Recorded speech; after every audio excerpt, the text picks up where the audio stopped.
পাকিস্তান ও চীন যৌথভাবে একটি নতুন আঞ্চলিক জোট গঠনের পরিকল্পনা করছে, যা দক্ষিণ এশীয় আঞ্চলিক সহযোগিতা সংস্থা সার্কের বিকল্প হিসেবে কাজ করবে।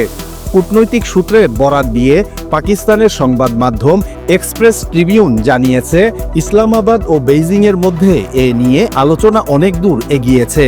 দুই দেশই মনে করছে আঞ্চলিক সংহতি ও সংযোগ বৃদ্ধির জন্য নতুন একটি সংগঠন সময়ের দাবি।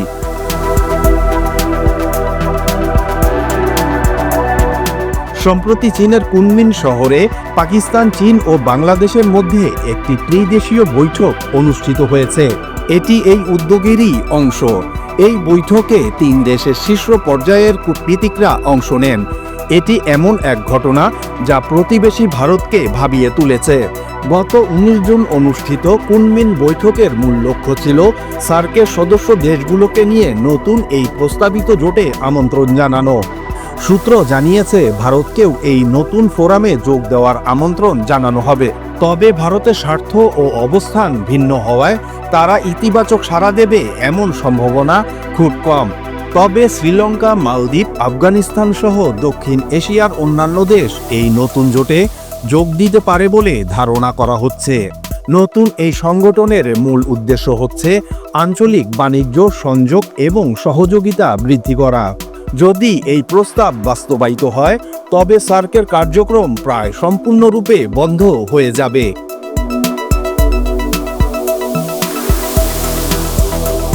একসময় সার্ককে দক্ষিণ এশিয়ার ইউরোপীয় ইউনিয়ন বলে অভিহিত করা হতো, কিন্তু ভারত পাকিস্তানের বৈরী সম্পর্কের কারণে এটি কখনোই তার লক্ষ্যে পৌঁছতে পারেনি।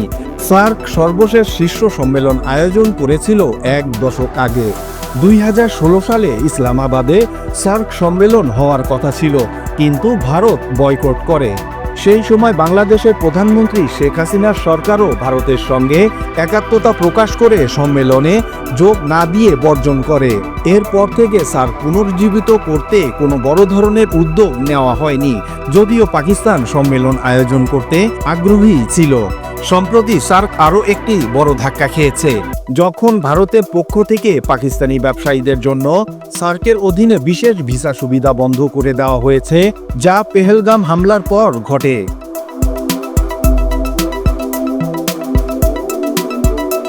পাকিস্তান ও চীন কয়েক মাস ধরেই এই নতুন জোট নিয়ে আলোচনা চালিয়ে যাচ্ছে এবং তারা সিদ্ধান্তে পৌঁছেছে যে সমমনা দেশগুলোকে একত্রিত করে ভবিষ্যতের জন্য শক্তিশালী একটি জোট করা উচিত। পর্যবেক্ষকদের মতে, ভারত তার ভিন্নতাপূর্ণ অবস্থানের কারণে সাংহাই কোঅপারেশন অর্গানাইজেশনের মতো অন্যান্য আঞ্চলিক জোটেও নিজেকে কিছুটা অপ্রাসঙ্গিক মনে করছে। ভারতের প্রধানমন্ত্রী নরেন্দ্র মোদী এসসিও এর শেষ দুটি শীর্ষ সম্মেলনে যোগ দেননি। এই 10 সদস্য বিশিষ্ট নিরাপত্তা জোটে চীন, রাশিয়া, ইরান, পাকিস্তান ও মধ্য এশিয়ার কয়েকটি দেশ রয়েছে।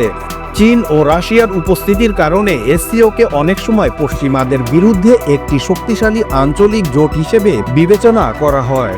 কিন্তু সাম্প্রতিক বছরগুলোতে এসসিও এর এজেন্ডার সঙ্গে ভারত ক্রমশ দূরত্ব তৈরি করছে।